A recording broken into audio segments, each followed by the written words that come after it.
This talk is not for grown-ups. No. Have you ever seen grown-ups? Scary people. No, they are.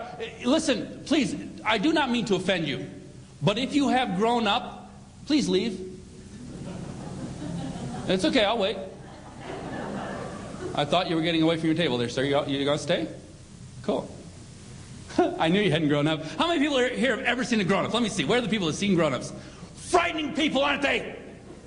Scary. I mean, all right, if you're not with me yet, and I could tell some of you aren't, grown up, the word grown up, the word itself, grown up, means you have finished doing what?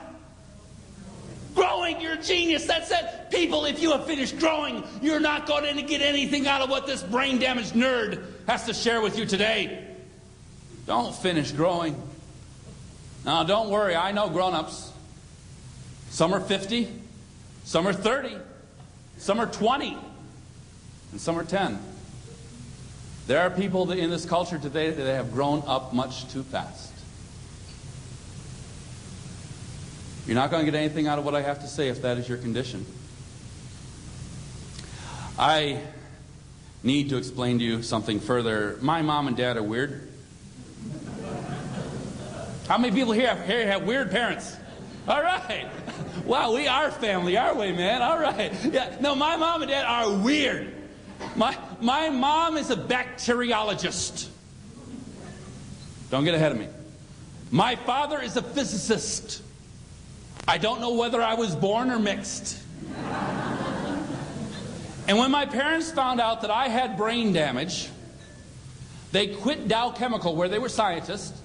They moved to the farm and became full-time parents, which is very, very cool. And they always believed in my potential. Although this program is not about me, there are some aspects of myself that I need to share with you so you understand where I came up with my mentality. Don't laugh at that part. Okay, you can laugh. No one else can. I need you to understand that my mom and my dad always believed in my potential. And they made me believe that because of my brain damage, I could do anything. Now, there are some of you that have been labeled. And there are some of you that feel kind of nasty about that. You don't understand what the label means. Where are the people who have been officially labeled learning disabled in the room? Please raise your hands. Be proud. Congratulations. Where are the people who have not been labeled? All right. You've not been labeled. I pity you. No, I'm sorry. I pity you. What a pain to not have the advantage. You know, why would you want to look at the world like everyone else? We look at the world completely differently. Mom and I'll take that. Thank you. Go ahead, finish that. Yeah, she completed it for you, sir. That's okay. God bless you. The thing is there are so many people out there that assume that because you are labeled learning disabled, that is your disadvantage. Most of my programs, since I started speaking back in 1978, before any of you were born,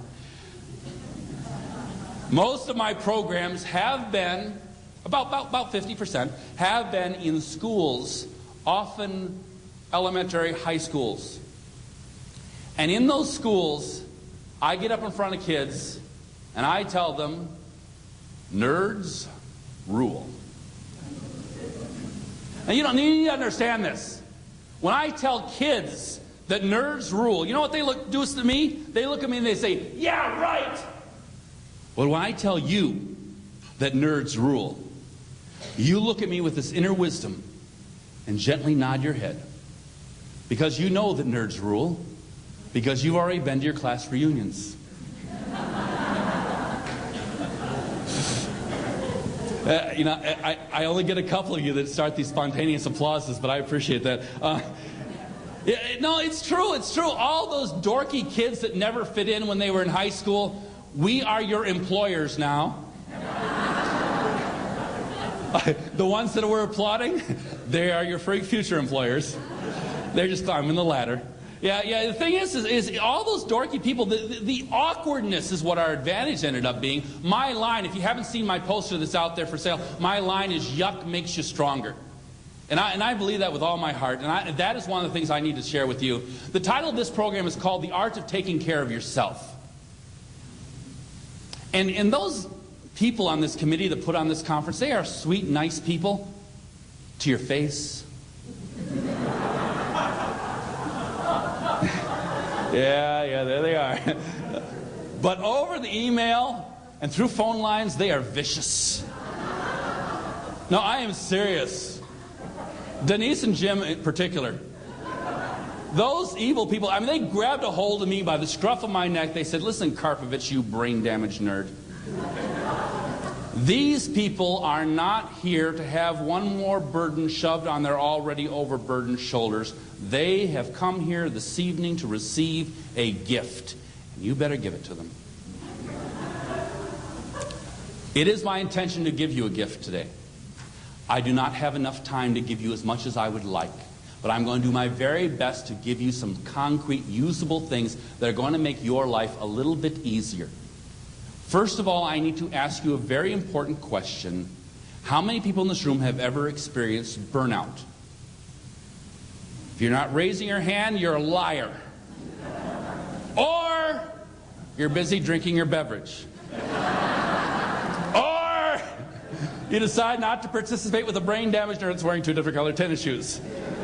Or maybe you have no clue what burnout is. I'm going to define for you burnout in 6 stages. I need you to humor me as I define these stages and raise your hand. That's right, sweetheart, I'm talking to you. Raise your hand if you've ever been to that stage. Stage 1. Don't raise your hand yet. Don't get excited. Sir, never trust people with facial hair. They're always hiding something. I'm hiding a double chin. Stage 1. Listen carefully. You work really hard. At the end of the day, you're tired. I call stage 1 tired. If you didn't raise your hand, you're probably not breathing. Stage 2. Stage 2, by the way, can only happen after you've successfully reached stage 1. Stage 2, you go to bed after a very long day, you're very tired, you go to bed, you set the alarm clock rings at some absurd hour, and you're still tired. I call stage 2 very tired. Stage 3, now I realize that we come from several different venues here, and I understand that.